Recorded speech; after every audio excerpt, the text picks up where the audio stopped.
Now to Ebola in America. President Obama speaking out against states imposing mandatory quarantines for healthcare workers.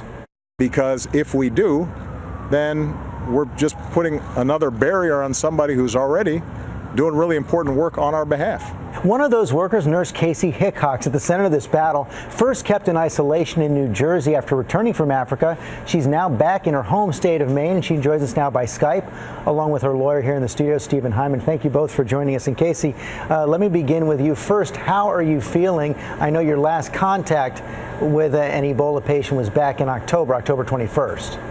That's correct. I feel absolutely great. I think I've mentioned before I felt great since I've arrived, except for being maybe a bit sleep deprived after all of this. But I am completely symptom free and really happy to be back in my home in Fort Kent. And we know that the state of Maine would like you to abide by a voluntary quarantine until the 21 days have passed, but you say you're not going to do it.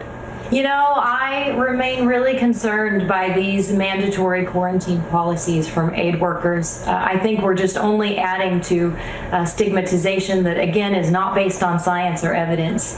And if these restrictions are not removed for me from the state of Maine by tomorrow morning, Thursday morning, I will go to court to attain my freedom. And your lawyer, Stephen Hyman, is right here. She says you're going to go to court. But what if the state moves to enforce this quarantine? Well, that's what they have to do. They actually have to move to enforce it.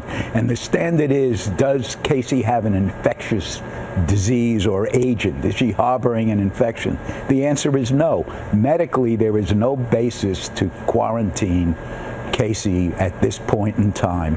And every doctor, there is no medical science that says she should be quarantined. None. But Kaci, do you understand the concern people have, and what do you say to those who might be concerned that those coming back, those healthcare workers coming back from Africa, could spread Ebola?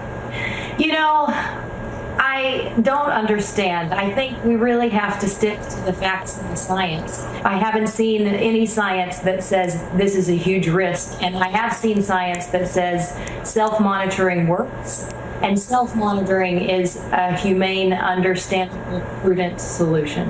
And just to be clear, as you've been self-monitoring throughout this, you said you don't have any symptoms. You've never shown a fever, never shown any other symptoms of Ebola? I have been completely asymptomatic since I've been here. I know there were reports that I had a fever after having been detained for over 3 hours at the Newark airport. I believe that the forehead scanner used to take that temperature was completely inaccurate.